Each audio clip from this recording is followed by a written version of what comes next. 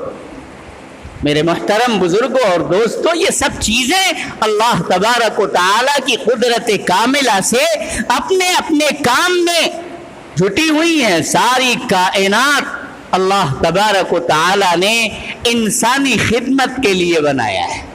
صرف دنیا حاصل کرنے کی تگ و دو میں ہمیشہ جٹے رہنا اور اسی کی آسائش اور دنیا کی عشرت حاصل کرنے کے لیے مصروف رہنا، میرے محترم بزرگوں اور دوستوں، یہ ہمارے فرض منصبی کے خلاف ہے۔ اللہ تبارک و تعالیٰ نے ان ساری نعمتوں کو دے کر کے ہم سے جو مطالبے کیے ہیں ان مطالبات کے اوپر بھی ہمیں کبھی غور کرنا چاہیے، محاسبہ اپنی زندگی کا ہونا چاہیے، مراقبہ کرنا چاہیے، سوچ بچار کرنا چاہیے۔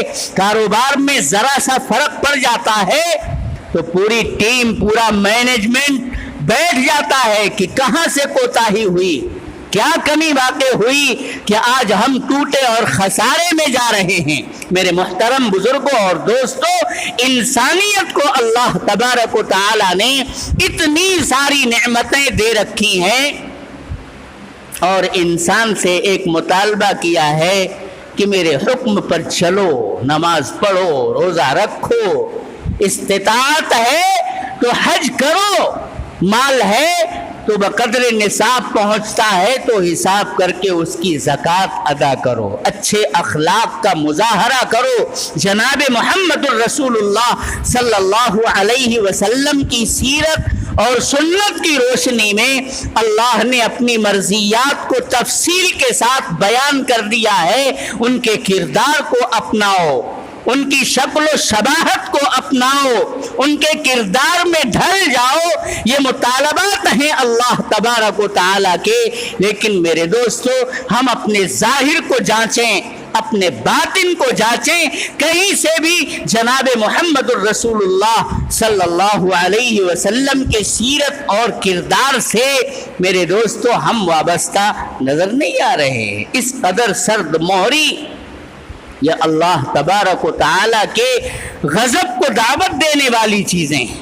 آج برائیاں عام ہو رہی ہیں، بدکاریاں عام ہو رہی ہیں، ہمارا نوجوان نشے کی لعنت میں گرفتار ہو رہا ہے، نہ جانے کہاں کہاں پیسے تباہ اور برباد کیے جا رہے ہیں۔ لیکن حج کی طرف کہ ابھی تو ہم جوان، ابھی کہاں ہماری عمر ہوئی، ابھی تو ہمیں اپنے بچوں کی پڑھائی کی تکمیل کرانی ہے، بچیوں کی شادی کا انتظام کرنا ہے، دکان خریدنی ہے، مکان بنانا ہے، سارے انتظامات ہو جائیں گے، اس کے بعد کبھی دیکھیں گے۔ میرے دوستو، کب یہ عمر بے وفائی کر جائے کسی کو خبر نہیں۔ کل نفس ذائقۃ الموت، ہر نفس کو موت کا مزہ چکھنا ہے، اور موت کا کوئی وقت ہمیں پتہ نہیں ہے کہ ہماری موت کب ہوگی۔ ان اجل اللہ اذا جاء لا یؤخر، لیکن جب آ جائے گا وہ وقت تو پھر ایک لمحہ نہ ادھر ہوگا نہ ادھر ہوگا۔ فمن زحزح عن النار وادخل الجنة فقد فاز وما الحیاۃ الدنیا الا متاع الغرور۔ اللہ تعالیٰ یہ ارشاد فرماتے ہیں، کل نفس ذائقۃ الموت وانما توفون اجورکم یوم القیامہ۔ تمہارے تمام اجور کا، تمہارے تمام ثواب کو اللہ تبارک و تعالی نے قیامت کے دن پورا عطا کریں گے، کوئی کمی اور بیشی وہاں پر نہیں کی جائے گی، ظلم نہیں ہوگا۔ اللہ تعالیٰ کہتے ہیں وما انا بظلام للعبید، میں بندوں کے اوپر ایک رتی کے برابر بھی ظلم نہیں کروں گا۔ وانما توفون اجورکم یوم القیامہ، جب اجر ملے گا، جب ہماری زندگی اور ہمارے کردار کا صلہ وہاں قیامت کے دن ملے گا تو کامیاب کون کہلائے گا؟ فمن زحزح عن النار، جسے جہنم کی دہکتی آگ سے بچا لیا گیا، وادخل الجنہ، اور جنت میں داخلے کا پروانہ عطا کر دیا گیا، فقد فاز، وہی کامیاب ہے، وہی بامراد ہے، وہی فوز و فلاح والا ہے۔ وَمَا الْحَيَاةُ الدُّنْيَا إِلَّا مَتَاعُ الْغُرُورِ، دنیا کی بے وقعتی، دنیا کی بے ثباتی جناب محمد الرسول اللہ صلی اللہ علیہ وسلم نے درجن بھر سے زائد احادیث کے اندر بیان کی ہے، لیکن اس کے باوجود ہم دنیا سمیٹنے اور اسی کی راحت طلبی کے اندر اپنے شب و روز کو مست رکھتے ہیں، عبادات کی طرف، اللہ تبارک و تعالی کی مرضیات کو پر چلنے کی طرف میرے محترم بزرگوں اور دوستوں ہماری توجہات مبذول نہیں ہوتی ہے۔ نماز کے لیے بھی ہم غفلت کا شکار ہوتے ہیں، حج کے فریضے سے واجب ہو جانے اور فرض ہو جانے کے باوجود بھی ہم غفلتوں کا شکار بنے ہوئے ہیں۔ اس بیت اللہ کی زیارت کے لیے ہمارے دل کے اندر تڑپ اور طلب رہنی چاہیے کہ نہیں رہنی چاہیے؟ جو برکت والا گھر ہے، جو ہدایت والا گھر ہے، جس گھر کی زیارت استطاعت کے اوپر اللہ تبارک و تعالی نے فرض قرار دی ہے، اس کی تمنا اور اس کی آرزو ہمارے دلوں کے اندر مچلنی چاہیے کہ نہیں مچلنی چاہیے؟ اللہ تعالی ہم سب کے دلوں کے اندر تمام عبادات کی محبت کو پیوست فرمائے۔ ہم اپنے ایمان کی پختگی کے لیے اللہ سے توفیق مانگتے رہیں۔ ایمان کے اندر جب طاقت آتی ہے تو اعمال اسلام کی طرف میرے محترم بزرگوں اور دوستوں رغبت پیدا ہوتی ہے، دل کے اندر ہمیشہ ایک آرزو اور تمنا مچلتی ہے۔ اذان ہوئی نماز کے لیے آدمی کا دل بے چین ہو جائے گا، وہ رمضان المبارک کے روزوں سے گھبرائے گا نہیں بلکہ اس کا والہانہ استقبال کرے گا، اس کے دل کے اندر ایک عجیب خوشی کی کیفیت اور مسرت محسوس ہوگی۔ مال کے اوپر زکوٰۃ کی ادائیگی کے لیے وہ بالکل بے چین ہو جائے گا۔ ہمارے پاس آج مال ہے، مالداری کے باوجود بھی ہم زکوٰۃ کی ادائیگی کی فکر نہیں کرتے۔ حضرت مالک ابن ثعلبہ جناب محمد الرسول اللہ صلی اللہ علیہ وسلم کی خدمت میں تشریف لا رہے ہیں۔ اس وقت پیغمبر علیہ الصلاۃ والسلام مسجد نبوی میں قرآن کریم کی تلاوت فرما رہے ہیں، اور تلاوت میں اتفاق سے وہ آیت ان کے کان میں پڑی جس آیت کے اندر اللہ تبارک و تعالی نے یہ ارشاد فرمایا ہے کہ جو لوگ سونے اور چاندی کو جمع کر کے رکھتے ہیں اور اس پر جو اللہ نے زکوٰۃ واجب کی ہے زکوٰۃ کی ادائیگی سے غفلت برتتے ہیں، ان کے لیے دردناک عذاب ہے۔ بڑے مالدار آدمی تھے مالک ابن ثعلبہ، ہر لحاظ سے اللہ تبارک و تعالی نے انہیں نواز رکھا تھا۔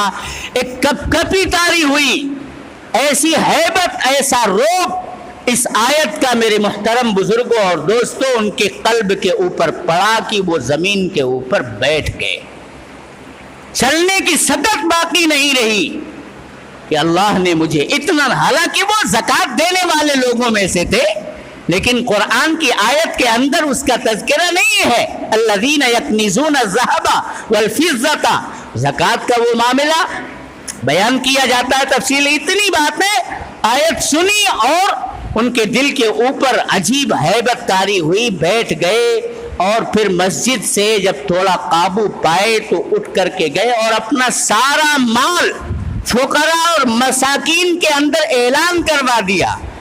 شام تک تقسیم کرتے کرتے سارا مال ختم کر دیا۔ یہ تھے اللہ کو میرے محترم بزرگوں اور دوستوں چاہنے اور ماننے والے، نبی کریم صلی اللہ علیہ وسلم کی سیرت اور سنت پر عمل کرنے والے لوگ۔ اللہ تعالی ہم سب کو بھی اسی طرح عمل کرنے کی توفیق مرحمت فرمائے، اور دین کے ایک ایک عمل کو پوری توجہ کے ساتھ، پوری حساسیت کے ساتھ برتنے کی توفیق عطا فرمائے۔ وآخر دعوانا الحمدللہ۔